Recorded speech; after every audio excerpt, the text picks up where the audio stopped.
streets are buzzing, and Alicia Andrews, who's been locked up for the murder of Jacksonville rapper Foolio, is out here trying to flip the script, claiming she's the victim. This ain't no ordinary defense either. Alicia is saying she was caught up in some abusive relationship with her man, Sean Gathright, aka Gutta Zay, and that her involvement in the murder was all because of him. But there's an important detail of the crime that she seems to be forgetting no one will ever forget. Before we expose what it is, let's have a look at her latest scheme.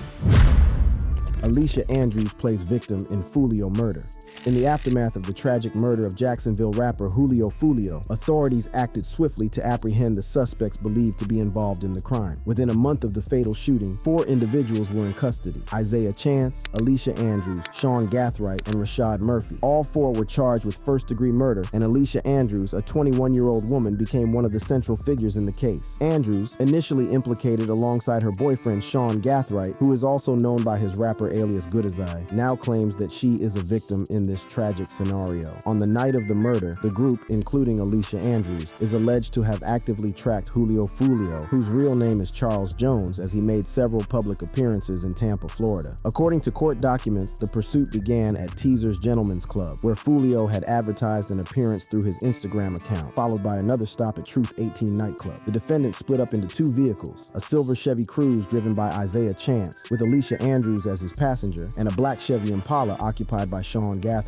Video surveillance from both clubs showed Chance using Alicia's cell phone while outside the vehicle, and call records confirmed communication between her phone and Sean Gathwright's phone throughout the night. These records, combined with surveillance footage, suggest a coordinated effort to track Foolio's movements as he traveled between locations. After leaving the second nightclub, the vehicles followed Foolio and his entourage to the Holmes 2 Suites Hotel, where the murder eventually occurred. The prosecution has alleged that this was a premeditated act, with the suspects deliberately trailing Foolio before ambushing him at the hotel. Now get this, following her arrest, Alicia Andrews gave a post-Miranda statement in which she attempted to distance herself from the murder. She admitted that she was present at the locations in question and acknowledged that her phone had been used by Isaiah Chance to communicate with Sean Gathright. However, she denied any prior knowledge of the murder plot, claiming that she and Chance were simply out to have a good time, even going so far as to say that they had approached the entrances of the nightclubs just to inquire about admission prices. These claims were quickly debunked. Video surveillance footage contradicted Andrews' statements, showing that she had never approached the club's entrances as she claimed. Instead, the footage revealed her and Chance lurking in the vicinity, tracking Foolio's whereabouts. Andrews also admitted that she was in the car with Chance at the scene of the murder, but tried to explain away their presence by saying they were lost and had merely turned around in the parking lot, unaware that Foolio was at the hotel. These contradictory statements and her attempts to minimize her involvement raised red flags for investigators. Despite her denials, the evidence clearly indicated that she was deeply involved in the events leading up to the murder. However, in a surprising twist, Alicia Andrews is now attempting to portray herself as a victim rather than a perpetrator, claiming that her actions were not voluntary, but the result of coercion by her boyfriend, Sean Gathright. In a recent court filing, Alicia Andrews' legal team presented a new defense, arguing that she was in an abusive relationship with Sean Gathright, which had a significant impact on her actions the night of Foolio's murder. According to the filing, Andrews was subjected to both physical abuse and emotional manipulation by Gathright, which allegedly influenced her behavior and decision-making during the incident. The defense argues that this abusive relationship was known to law enforcement but was not fully investigated, resulting in a one-sided narrative that fails to take into account the power dynamics between Andrews and Gathright. Andrews' attorneys contend that her involvement in the crime may have been a result of fear and coercion rather than voluntary participation. The filing requests that the court order further investigation into this relationship, asserting that the prosecution has failed to explore the potential impact of the abuse on Andrews' ability to act freely. According to the defense, this oversight has created an incomplete picture of the events that transpired that night. The introduction of domestic abuse into Alicia Andrews' defense adds a significant layer of complexity to the case. While it is not uncommon for defendants to claim they were acting under duress, the legal system typically requires a high burden of proof to demonstrate that a person's actions were entirely dictated by another, particularly in cases involving serious crimes like murder. In cases of coercion, the defense must show that the defendant was under immediate threat of harm or death, and that this threat directly influenced their actions. While Andrews' legal team has alleged ongoing abuse, it remains to be seen whether they can prove that this abuse was directly responsible for her role in the crime. Moreover, Andrews' inconsistent statements in her initial police interviews may undermine her credibility as a witness in her own defense. Additionally, there is a question of timing. Why is this claim of abuse only being raised now, several months after her arrest? Critics may argue that Andrews is using the abuse defense as a last-minute attempt to shift blame and avoid full accountability for her actions. If this defense is perceived as a tactic rather than a genuine explanation, it could harm her case in the eyes of the jury. Prosecutors in the case have been adamant that Alicia Andrews played a knowing and active role in the events leading up to Foolio's murder. They have presented a timeline supported by surveillance footage, phone records, and witness statements that show Andrews was involved in tracking Foolio and helping to coordinate the movements of the group that ultimately carried out the attack. According to the state, Andrews' claim of being a victim of abuse is a strategic move to deflect responsibility. They argue that the evidence clearly demonstrates her participation in a premeditated crime, and they are expected to challenge the defense's narrative of coercion. The prosecution is likely to emphasize that Andrews had numerous opportunities to disengage from the situation, but chose to remain involved, suggesting that she acted of her own free will. Alicia Andrews' defense raises larger questions about accountability, particularly in cases where domestic abuse is alleged. Should an individual be held fully responsible for their actions if they were coerced or manipulated by a partner? And at what point does the line between victim and perpetrator become blurred? In recent years, courts have increasingly recognized the role that abuse can play in shaping a person's behavior, particularly in cases of domestic violence. However, the threshold for proving that abuse led directly to criminal involvement remains high, and in cases involving serious crimes like murder, the stakes are even higher. If Andrews' legal team can successfully demonstrate that her actions were the result of abuse and coercion, it could lead to a reduced sentence or even an acquittal. However, if the prosecution can prove that she acted knowingly and willingly, her claims of victimhood may not be enough to save her from a lengthy prison sentence. In addition to playing victim, Alicia is also pointing fingers at other snitches other than herself.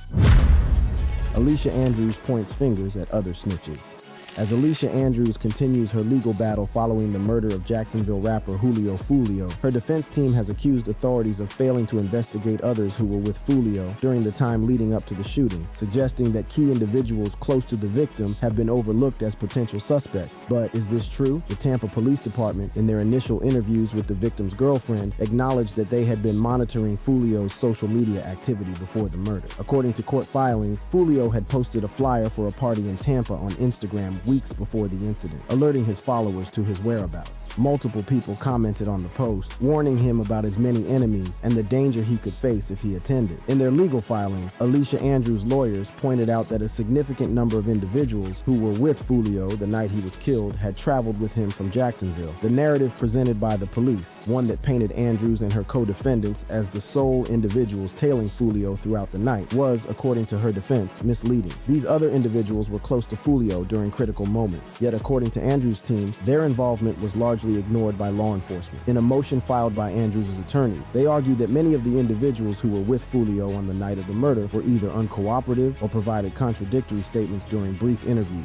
Despite these inconsistencies, police did not conduct follow-up interviews or ask for written statements from these individuals. According to the filings, officers allegedly told these witnesses that they were not in trouble and would not be further investigated, even before they had any substantial leads. This lack of follow-up has been a focal point for Andrews' defense. The legal team has pointed to the fact that several of the individuals with Foolio had criminal backgrounds, warrants out for their arrest, or were found carrying weapons in their vehicles during the incident. This raises significant questions about whether these individuals should have been considered as potential suspects or witnesses with a motive. The case takes on a new dimension when examining the legal precedent of Kyles v. Whitley from 1995. This Supreme Court ruling mandates that prosecutors must disclose any evidence that may be favorable to the defendant, including alternative suspects or evidence that contradicts the prosecution's narrative. Alicia Andrews' legal team argues that law enforcement's failure to investigate these individuals and their potential motives constitutes a violation of this principle. By focusing solely on Andrews and her co-defendants, they claim the authorities missed out on crucial exculpatory evidence that could change the outcome of the case. A particularly intriguing aspect of the case, and one that Andrews' defense has seized upon, revolves around the question of who provided Foolio's location on the night of his murder. Although Foolio had publicly posted about his appearances in Tampa, speculation quickly emerged that someone close to him had tipped off his killers about his exact whereabouts in real time. One person of interest is a Tampa promoter named Ari, who hosted the event where Foolio was last seen alive. Ari had invited Foolio to her party at the last minute, according to her own Instagram posts, where she shared the rapper's arrival in real time with her followers. Some fans and social media users began to question why Foolio would attend an event hosted by someone he had only just met on Instagram Instagram, speculating that Ari may have backdoored the rapper by publicly sharing his location. In response to these accusations, Ari vehemently denied any involvement in Foolio's death. She explained that Foolio had agreed to attend her event and stayed for a while before leaving. She also clarified that she posted only what Foolio had approved, and that any suggestion of malicious intent was unfounded. Ari expressed fear for her own safety, revealing that she had received death threats after the rumors started spreading online. At this point, I'm getting death threats. I'm getting phone calls. I'm getting text messages.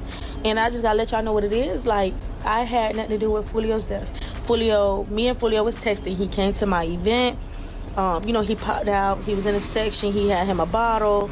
And then he dipped. Another person who has come under suspicion is Mizzle, a close friend of Foolio who spent the entire day with him prior to the murder. Mizzle was with Foolio from an Airbnb they rented, all the way through to the after party that night. However, Mizzle's connections have raised questions about his loyalty. According to internet sleuths, Mizzle is closely associated with a man named Backstreet, who had previously made threats against Foolio. Backstreet is well known in Jacksonville's hip-hop scene for his affiliation with Young and Ace, a rival rapper who had long-standing issues with Foolio. Backstreet had even boasted on social media about killing one of Foolio's friends and expressed that he expected Foolio to post about it, a taunt that fueled the animosity between them. When news of Foolio's death broke, Backstreet posted "Beautiful Day" on his Instagram story, followed by a video from Young and Ace that seemed to mock Foolio. This timing raised eyebrows, with many wondering whether Backstreet, and by extension Mizzle, might have played a role in orchestrating Foolio's murder. The connection between Mizzle, Backstreet, and Foolio's enemies has led to rampant speculation that Mizzle may have betrayed Foolio by revealing his location to those seeking to harm him. However, as with Ari, there is no concrete evidence linking Mizzle to the crime, and online accusations remain just that, unverified rumors. Alicia Andrews' defense team has used these suspicions to bolster their argument that the police overlooked key witnesses or suspects in their rush to focus on her and her co-defendants. The defense has gone so far as to accuse law enforcement of protecting certain individuals, those with criminal records or known connections to violent activity, who may have had more direct involvement in Foolio's murder than Andrews herself. By pointing fingers at potential snitches within Foolio's circle, Andrews' legal team is attempting to cast doubt on the prosecution's narrative of what happened that night. The theory that someone close to Foolio might have betrayed him lends itself to the argument that Andrews was not acting of her own free will, but was instead caught up in a larger plot orchestrated by others. Alicia Andrews' strategy of shifting blame to other individuals could potentially undermine the prosecution's case, especially if the defense can demonstrate that law enforcement failed to pursue credible leads. The accusations of poor investigative practices, such as not following up with key witnesses or dismissing possible suspects without thorough questioning, could weaken the prosecution's claim that Andrews was a knowing and willing participant in the murder. Additionally, if the defense succeeds in showing that key individuals with a motive were not properly investigated, it could introduce reasonable doubt into the minds of jurors. In a case as complex and high profile as this one, any hint of uncertainty could be enough to sway the outcome. Alicia Andrews' likely future.